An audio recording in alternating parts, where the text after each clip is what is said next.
The following is a special video presentation of the Hennepin County Library.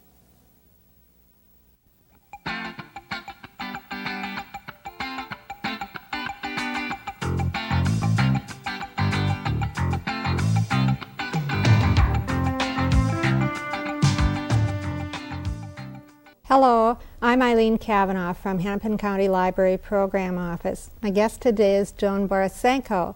Joan is the author of Guilt is the Teacher, Love is the Lesson, and also an earlier work, Minding the Body, Mending the Mind. Joan is a psychologist from Boston with a strong interest in mind-body relationships. Welcome, Joan. We're glad to have you. I'm glad you've had me come. How strong is the mind-body relationship? Well, it's very strong, Eileen. We found out a lot in recent years. What fascinates me, for instance, is work on people with multiple personality disorder. There you have such a fascinating example because you have many different minds, many different personalities in one body. It's incredible, but one person can have an allergy so strong that being in the presence of a cat could send them off to the hospital with anaphylactic shock, but they're normal in all the rest of their personalities. One personality could need glasses and all the others have normal vision. One personality could have tissue insensitivity to insulin, adult onset diabetes, but all the rest of the personalities might be metabolically normal. That shows you that the influence of our attitude and personality on our body is quite incredible. Then you have things, for instance, if your hospital room looks out on a tree, you heal faster than if your view is of a brick wall. And perhaps most important is the interpersonal. For instance, we know that people who eat a high cholesterol diet, but who've got social support, that is people that they love, people who are there for them, a richness of connection, develop less coronary artery disease than people who don't have that kind of connection. Lonely people have diminished immune function compared to people with a good social support system. So these very basic things, connection to ourselves, connection to nature, and as we'll talk about, connection to a sense of worthiness within our own being are perhaps the most important thing to our health. Amazing. Amazing that a person with that one body, although many personalities could react so differently to a sort of a lesson for all of us. Yes. Well, I want to say that the first thing I went to when your book arrived, immediately before, hardly after reading the title, were the 21 expressions of unhealthy guilt, because I wanted to know how many of them. Right. Initially I thought, oh, maybe one or two. And then I looked at them and I saw, yes, I'm overcommitted. And I really do know how to worry. I'm a real good worrier. And I am a compulsive helper. And I apologize for myself a lot. So on, and I decided to my embarrassment that probably 20 out of 21 of these were true of me. You're not alone. Good. I'm a recovering guiltaholic too, and it's a very common trait. Do you find that people tend either to experience a lot of these unhealthy expressions of guilt or very few, or is there a vast range? Well, like all things, there's a range of grays. I think we have a tendency in general in this culture to be extremists and to want to be all or nothing, and we're all somewhere in between. In this case, though, what most people find is either quite a number of them apply, certainly maybe not all of them, but maybe the majority of them, or relatively few apply. But in any list, you're going to find some things that you can relate to. We're talking about unhealthy guilt, of course, here. Speaking of that kind of unhealthy guilt, do you find any people who are truly guiltless in that sense? Well, when we talk about guiltlessness, let's define three basic kinds of guilt. First of all, maybe we should start with healthy guilt, because that we certainly wouldn't want to let go of in any way. What healthy guilt really is the feeling of shame we feel, the feeling of remorse that signals us, just sold out on myself somehow. I let myself down, I hurt myself, either by directly hurting myself or by hurting someone else. And it's good that we feel that, because the feedback from it is sometimes so intense. I mean, we feel so bad when we've made a mistake that if we treat that correctly, we learn a lot from it. And by treating it correctly, I mean, number one, taking responsibility for what we did and understanding why, saying, well, you know, what was it about me that I forgot to make a condolence call to someone who was ill? And then you might have to say, well, I understand maybe that it was my own fear of death and I didn't want to walk into that situation. So you learn something. Or in Guilt is the Teacher, Love is the Lesson, I talk about a student who cheated on an exam in medical school. And as she came in to talk to me about why, she learned a lot about her own unhealthy guilt, her insecurities and fears that made her think, boy, in order to succeed, I have to see if I can do a little bit better by cheating. So when we figure out why we've done what we've done, as long as we're willing to forgive ourselves, then we store the fruits of that mistake as wisdom, and that's a good thing. If we don't forgive ourselves, we store the fruits of that mistake as burdens and regrets that can weight us down for the rest of our life, which is why there are steps to forgiveness in this book, which are enormously important for us as human beings. Unhealthy guilt is a totally different matter. We don't learn anything from unhealthy guilt. In fact, what it does is it just continues to weigh us down with a case of mistaken identity that we've carried around since we were children. And by mistaken identity, I mean that we identify with our perceived shortcomings, faults, and limitations, instead of identifying with the creativity, potential, and real divinity within us all. And this is what we need to correct, is that case of mistaken identification, and to recover a sense of worthiness where we're not always blaming ourselves and criticizing ourselves and so dependent on the approval of other people in order to feel good about ourselves. That's unhealthy guilt.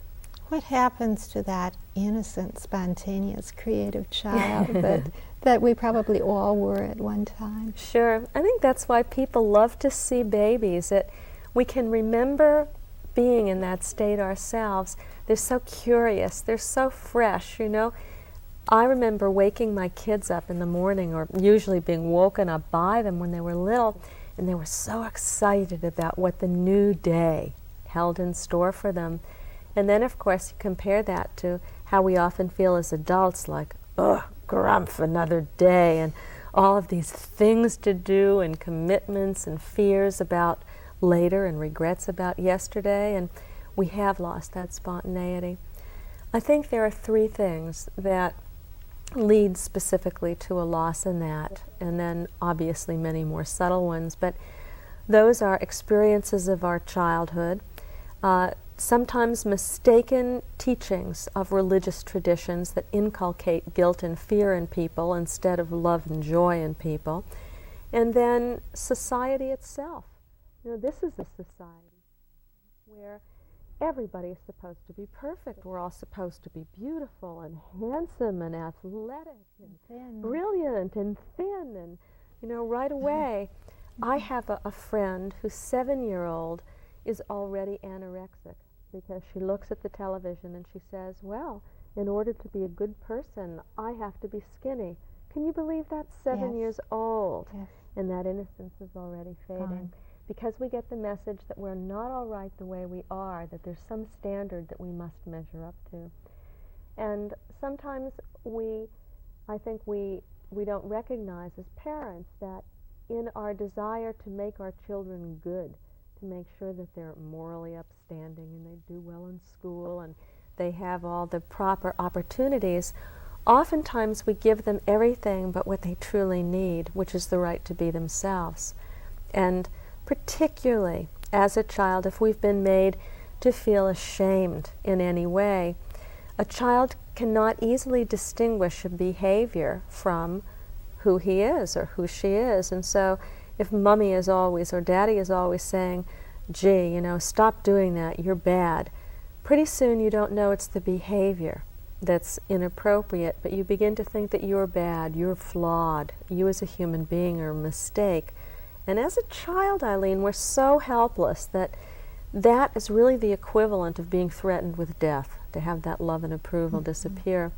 And so we're apt to begin to form a kind of mask, a false self, which says, well, if Mommy doesn't like me when I'm angry, then I'll be a very nice little girl, I'll be a very nice person.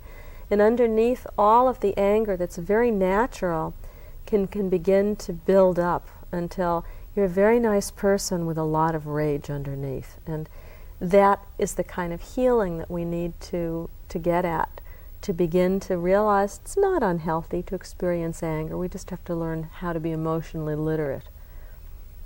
Are people afraid, do you think, of the healing process, that they might have to release some of that anger? Oh, absolutely. And people oftentimes don't want to heal because they know there's pain that they're going to have to remember, that there's pain from their childhood. And sometimes we avoid our pain and we think, well, if we don't pay any attention to it, then we can get on with our lives. It'll go away. It'll go away, but it doesn't. It doesn't. Was a very famous family therapist, Virginia Satir, and she talked about that hidden pain as a pack of hungry dogs who were scratching at the cellar door all the time, waiting to get up. And of course, so much of our energy is tied up in keeping the door closed that it's no wonder we feel sometimes like, ugh, there's no life left in us because we don't have enough free energy to do other things. Mm-hmm. So it's only by facing the pain that we're able to really walk out whole through it and allow the pain to become a teacher of wholeness. So I'm an optimist, learning, but I'm a recovering pessimist, learning to be an optimist. But I truly do believe that all of our pain, when we are willing to work with it, teaches us lessons of love. That's why I call this Guilt is the Teacher. Love is the lesson. You have put together a lot of interesting ideas, some of them paradoxical ideas. How did you decide that you wanted to put all this together for people? How did you decide on the topic of guilt? Well, there were two threads. One was my professional life and the other was my personal life. I'm trained both as a basic cell biologist. I'm a cancer cell biologist, and I've always been fascinated by how the body works. I'm also trained as a psychologist, and I'm interested in the mind and in how body and mind affect one another. I was co-founder and then for 7 years director of a mind-body clinic at one of the Harvard teaching hospitals. And there we saw people with stress-related illness, and we saw people with serious illness, cancer, AIDS, multiple sclerosis. And when I looked to see, aside from physical healing, what is the healing that everyone wants as a human being, and what is the kind of healing that helps our body to come to balance? It came down to one thing, and that was recognizing our worthiness as human beings. And secondly, in an expanded sense, recognizing that the universe is a safe place and that our souls are safe. Now that may sound strange, coming from a scientist, but Albert Einstein was once asked, what is the most important question that a human being has to answer? And he said, is the universe a friendly place or not? And you know, you can go to all the psychotherapy in the world and take all the aspirin, cortisone, and anything else you wish, and if you think your soul is in mortal danger, your body is going to reflect that. And unfortunately, a lot of us do. We think, this bad thing is happening to me not only because I'm a failure psychologically, but I might be a failure spiritually, and God is going to get me for it in the end. And medicine and psychology have turned their back on that basic human issue since almost the beginning of time. They felt it's not our business, we'll leave it to the clergy. And I really feel strongly that we've come to a time when medicine, psychology, and religion had better begin to talk to one another and operate as a whole. I was brought up, as I think many people my age were, with the religious idea that we were all evil and we had to fight against evil every day of our lives. Yes. And I think of this as being an energy drain too, that is part of my inheritance. Do you see this in people who come to people from my generation, or is it more universal than that? Well, we do see it in people from our own generation. I still see it in kids. I have friends, a wonderful, wonderful friend of my son's, who once said, well, gee, if you don't believe in original sin, if you don't believe that you're evil, if you don't believe that you're going to go to hell, why on earth would you bother to be good? And I mean, that's an unusual kind of question about morality. My own sense is that we're good because goodness is our own true nature, that we're made as a reflection of a consciousness, an energy, a nature, a divinity, however you would like to see it, that is itself goodness. And that it's not that we're bad and in need of correction, and as soon as we let ourselves out of line, boy, you know, the demon's going to jump out of the bag and we're going to do terrible things. But that is really what Einstein was talking about, wasn't he? Which side of the balance do we relate to? I became tremendously aware of this in working with people who had life-threatening illnesses. One of the first questions that I've learned to ask people is this one. Everybody has a theory, nearly everybody, about why they got sick. Do you have a theory? And practically everybody does. And sometimes the theory is a very reasonable one, like, well, I smoked 3 packs of cigarettes a day for 32 years, so I'm not surprised that I got lung cancer. But very often that wasn't the kind of response that I got. I'd get a response either that, like my thinking was wrong, I've been helpless all my life, and my immune system has now faltered and I've got this cancer because I've got bad thinking. And very often, I call this New Age guilt, the sense that we've gone too far in the other direction. We used to be blameless for our illness, a germ would come and pounce on us at night and we were just victims. But now we've gone to the other and just as silly and extreme to say, oh, we're the total cause of our illness. But what I did find in people who were generally extremist and pessimistic is that they often brought spiritual guilt into it too. And I would say an actual majority of patients that I've seen in one way or another felt that their illness was a punishment, like Job's friends, And I was surprised, Eileen, because many of the people had said, I'd left these beliefs behind when I was a child, like they don't even make logical sense to me. However, we can leave our childhood religious beliefs behind, but they probably don't leave us behind.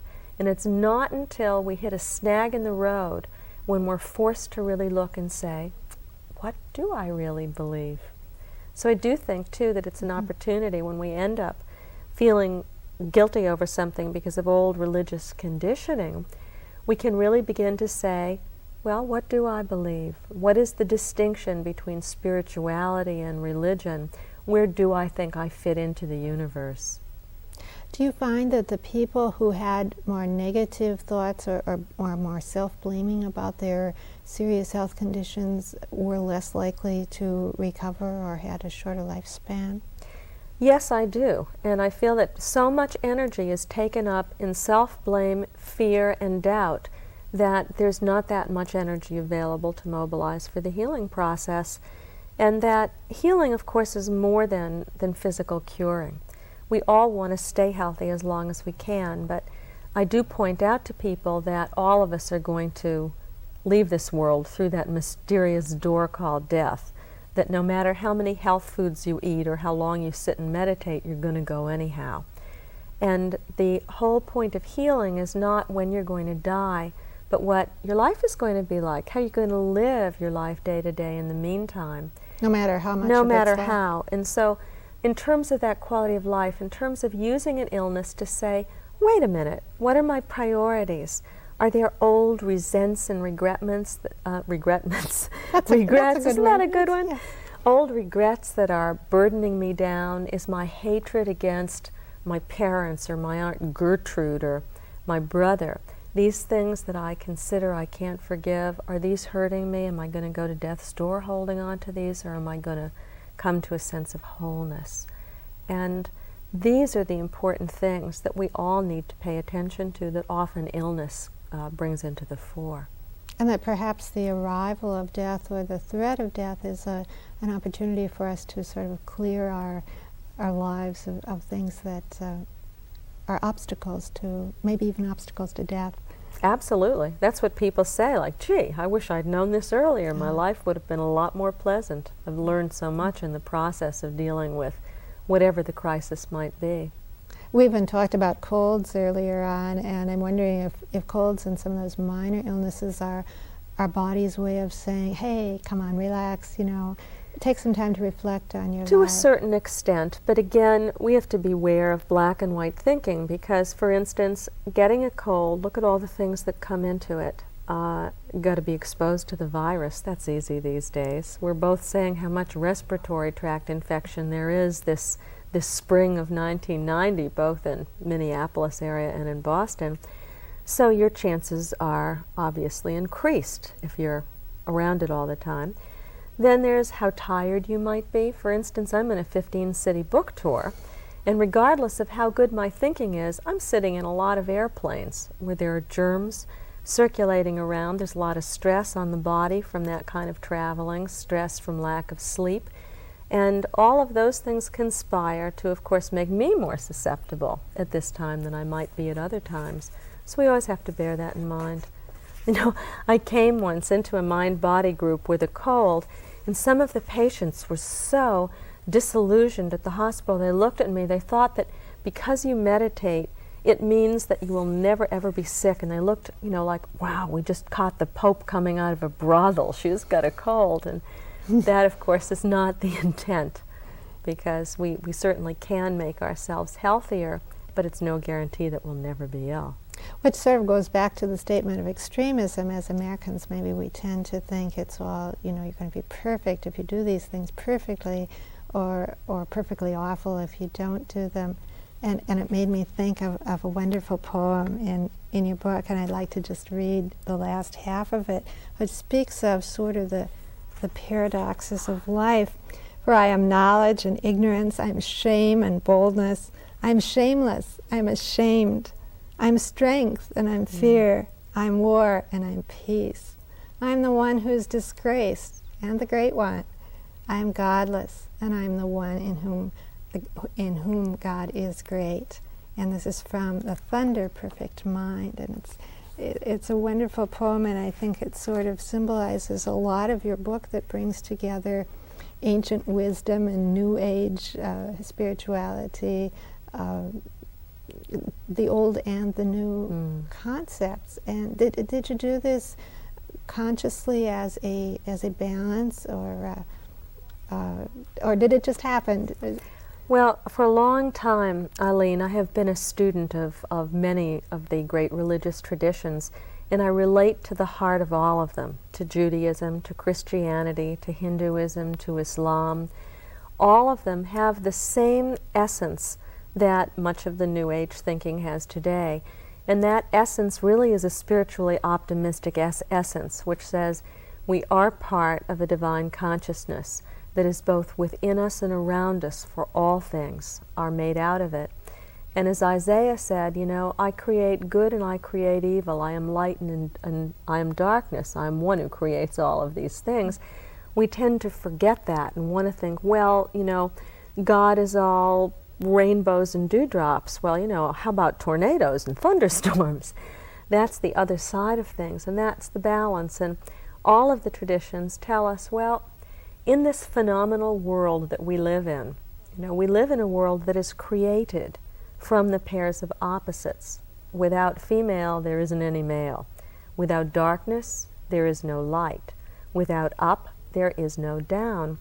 And that we need to be able to work with, accept, and reflect those opposites, because who knows, you know, they say there are many mansions, different states of consciousness, different ways of experiencing life. But in our particular realm of experience, this is it. And I think part of the recovery from unhealthy guilt is recognizing that even the parts of ourselves that we don't like, what Jung called the shadow, the dark aspects of ourselves, are part of our very wholeness, and that we cannot go through our life unshadowed and alone, and that in coming to accept the fullness of who we are, that's where wisdom is. Now that's a message of ancient Hinduism, Buddhism, Christianity. I talk in this book about the Gnostic Gospels, and these were a fascinating story. Not that many people even have heard about them, but in 1945, in a little town in Upper Egypt called Nag Hammadi, they exhumed 52 manuscripts that dated from the time of Christ. They'd been buried for over 1,800 years in the desert. And what they were Gospels that might have made it into the New Testament, which was an edited version of what was available.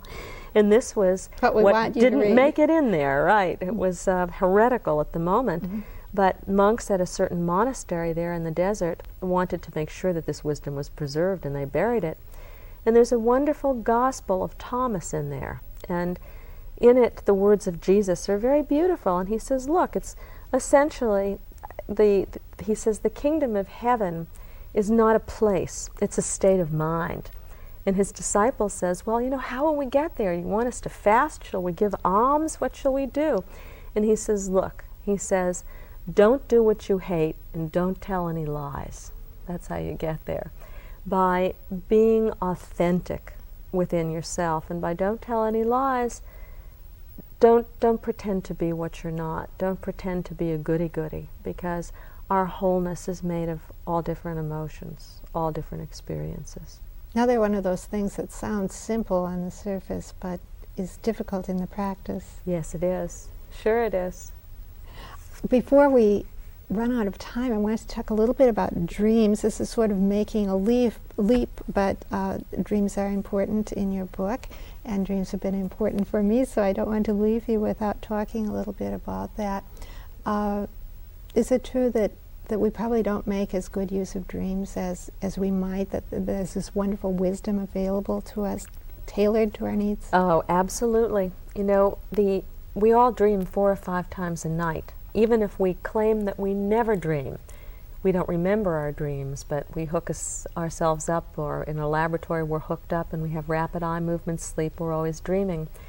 And I really do believe that every dream has a message from our own inner self, our own wisdom self, our own wholeness, that's oftentimes symbolic and encoded and encrypted, like all of the ancient wisdom is symbolic. It's like we have to make a certain effort to understand, and then that's rewarded. And if we begin seriously to look at our dreams, oh, what a gold mine, not only of psychological wisdom, but ultimately of spiritual wisdom, when we begin to recognize that we begin to dream not only of our own experience, but of a collective experience of being human. Well, my message is read this wonderful book. I've really enjoyed it. I've learned a lot from it, and I thank you for being with us in person to talk about it. Thanks for asking me, Eileen. You're welcome.